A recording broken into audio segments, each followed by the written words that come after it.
Rev up your engines!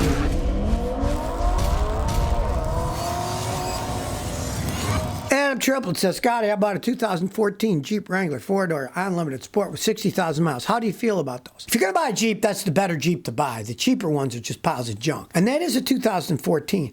Realize one thing. First, it was Chrysler that owned Jeep. Then it was Mercedes. It was Daimler Chrysler. And they actually started to go up in quality. Then it was Fiat, and they started going down. And now it's Stellantis, and they go down even further. Yours is when the quality was still high. It could be a good vehicle. Take care of it, change the oil regularly, but I wouldn't buy a new one.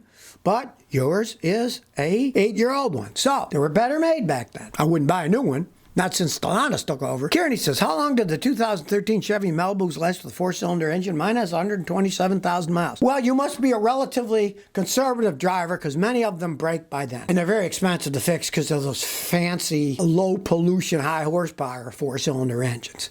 So, change the oil, use full synthetic oil, and change it every 5,000 miles, and drive it conservatively. You never know. If you drive conservatively, they can last quite some time. If you drive like a maniac, they'll wear out pretty fast.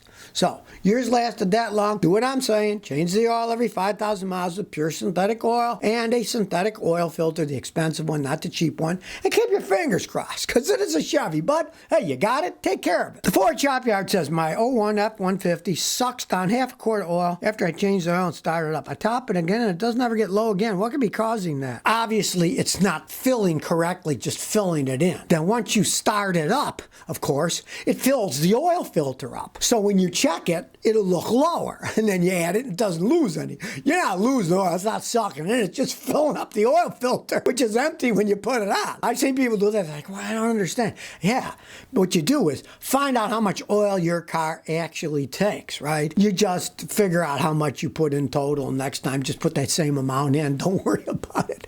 You don't measure it until you start it up. When I work on any car, I don't trust any data, so I fill up what I figure is supposed to be, then I start it up, let it run 3 minutes, shut it off, wait 5 minutes as it drains, make sure it's on a flat level surface, then I check it. That's the only way you can really check it. Joseph says, my car idle bogs down when I turn the AC on. I got a 2005 Toyota. I also smell some strong gas smell after cold start. What could it be? It's old, and you'll often smell some gas after a cold start. Even my 2007 Matrix, you smell a little gas when it's really cold outside because it runs rich when it's cold. When it's cold, the computer deliberately adds a little bit extra fuel so it starts up cold. Take my '07 Matrix. Yeah, you start it when it's cold, especially here in Rhode Island in the winter, right? Start up, you can smell gas coming out of the exhaust if you go back there fast. I thought, oh, is this going to damage the engine? I change the oil every 5,000 miles. It doesn't even go a drop down the full line, so it doesn't burn oil or anything. So it doesn't hurt anything. Now, as for it bogging down when you turn the AC on, one, your air conditioning compressor might be wearing out, but realize when you turn on the AC, there's an idle up valve that's supposed to idle the engine up to compensate for the drag of the compressor. So, maybe that valve isn't working right. Worst case scenario. Maybe your air conditioning compressor is starting to wear out. It drags the energy too much, and then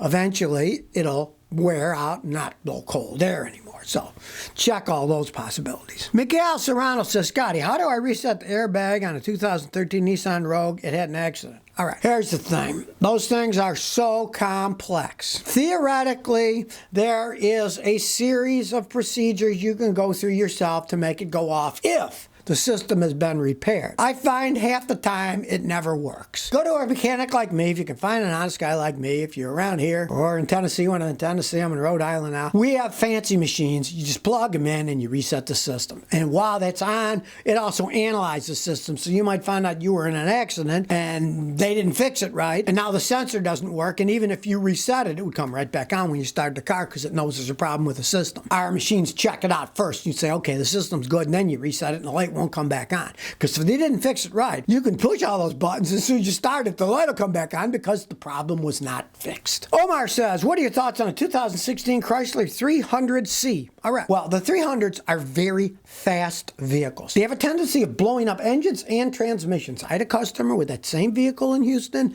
He blew up the engine, then he blew up the transmission. He put 10 grand into that car. I would have never put that kind of money into that thing. If you're talking about buying a used one, if a mechanic like me checks it out, says it's in good shape now, and this is a big thing, you're not a maniac, and you're not going to drive like a lunatic and peel out and slam on the brakes all the time. If you do that, you wear out the engine and transmission. If you're a conservative driver and you buy it from somebody who was, it could be an okay car. Just don't overpay. Realize the money pits when they age and start wearing out. Daniel Smith says, Scotty, is it possible to install an AC in a work truck that wasn't originally equipped with from the factory? Well, of course it is. No, when I was a kid, people did it all the time. They were aftermarket kits, and you'd be crabbing your pants when you found out the price difference. Back in those days, we could get a whole kit for $250.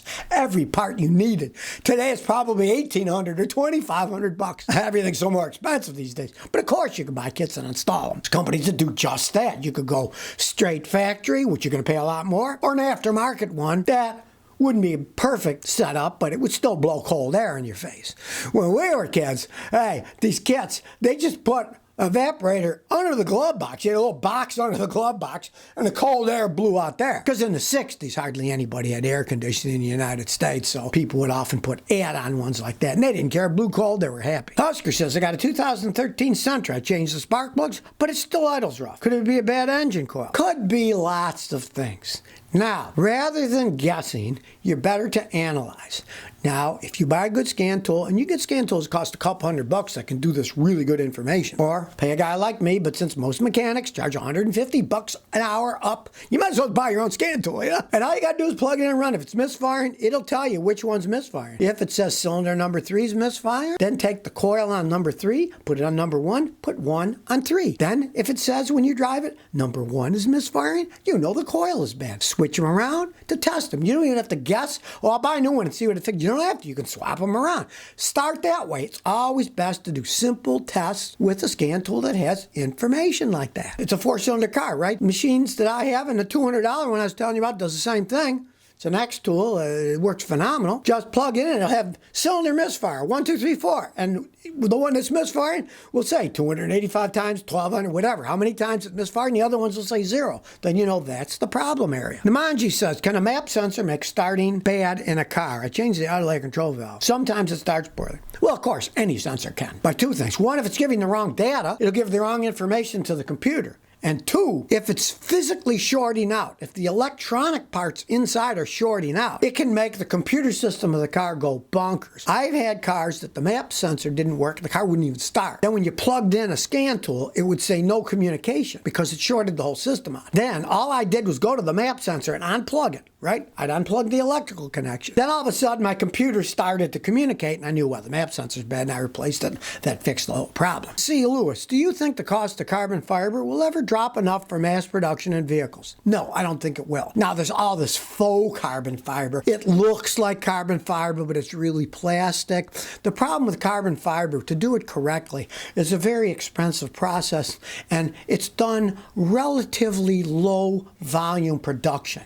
If they're making millions of cars, I don't think they're ever going to be able to do carbon fiber, just like I did a thing the other day, and I found the same thing's true about those 3D printing. I met a guy last year, very nice guy, worked in Boston, was part of this company that does machines that make fancy 3D printing, stainless steel, titanium, but it costs so much money to make them because the machines are so slow. You're never going to be able to mass produce that kind of stuff. The quality control issues will be a thing for race cars and where money is no object, but not for everyday cars. Tyler Vermack says, is a 07 Mercedes SLK 200 compressor with low mileage a good secondhand car or other recommendations? All right. I would say no, because I had a friend back in Houston when I was on CBS TVs. He was in the Anchors, right? He bought one of those things. And he says, that compressor is one of the worst cars I ever got. It was an endless money pit. They are money pits. But on the other hand, you can get them used dirt cheap. If you saw that video I made back in Tennessee a few months ago, hey, the guy bought a Mercedes convertible V8, and he only paid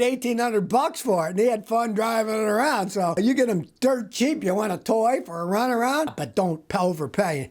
Realize you put a lot of miles on it, they generally turn into money pits. Shaka says, what causes bad mildew in the trunk of a car? Okay, means you got a leak somewhere. Now here's the thing.